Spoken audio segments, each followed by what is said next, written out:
दोस्तों रवां बरस एशिया कप टी20 टूर्नामेंट की मुमकिन मनसूखी को नामंजूर करते हुए चेयरमैन पीसीबी एहसान मानी भारत से मुकाबले के लिए कमर बस्ता हो गए हैं, जिनका कहना है कि हालिया अरसे में अफवाहें सुनी और पड़ी हैं कि आईपीएल के इनकाद की खातर एशियाई इवेंट को मनसूख करने की कोशिश की जाएगी, लेकिन ऐसा कोई भी फैसला हरगिज़ नहीं होने देंगे। ये सिर्फ पाकिस्तान और भारत का मामला नहीं बल्कि इसमें बाद दूसरे मुमालिक भी मुलव्वस हैं। किसी एक मुल्क की खातर उनके मफादात को नुकसान नहीं पहुंचा सकते। तफसीलात के मुताबिक पाकिस्तान क्रिकेट बोर्ड के सरबराह एहसान मानी ने भारतीय क्रिकेट बोर्ड से मुकाबले के लिए कमर कस ली है और पड़ोसी मुल्क के खिलाफ बाहमी सीरीज के इम्कानात को एक जानब रखते हुए अब उन्होंने एशिया कप की मेज़बानी का तहफ़्फ़ुज़ करने की खातर अपने मौक़िफ़ का खुलकर इजहार कर दिया है।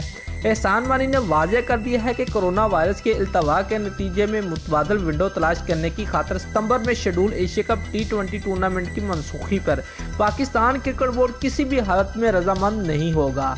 वाज़ेह है कि भारतीय मीडिया में ये खबरें गर्दिश कर रही हैं कि कोरोना वायरस की वबा के बायस गैर मुअय्यना मुद्दत के लिए मुलतवी किए जाने वाले भारतीय टी20 टूर्नामेंट को रवां साल के दौरान हालात की बेहतरी पर किसी भी वक्त ऑर्गेनाइज किया जा सकता है। अगर उसके लिए एशिया कप को मनसूख करना पड़ा तो उससे भी ग्रेज नहीं किया जाएगा। चेयरमैन पीसीबी एहसान मानी का कहना है कि उन्होंने इस हवाले से अफवाहें और कयास आराइयां सुनी भी हैं और पढ़ भी चुके हैं कि आईपीएल की खातर एशिया कप को मनसूख करने की कोशिश की जा रही है, लेकिन फिल वक्त इस बात को जहन में रखा जाए कि एशिया कप रवां बरस होता है या नहीं।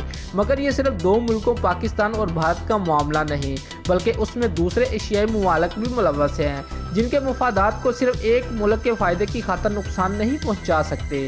दोस्तों अगर आपको हमारी ये वीडियो पसंद आई है तो लाइक और कमेंट ज़रूर करें। शुक्रिया।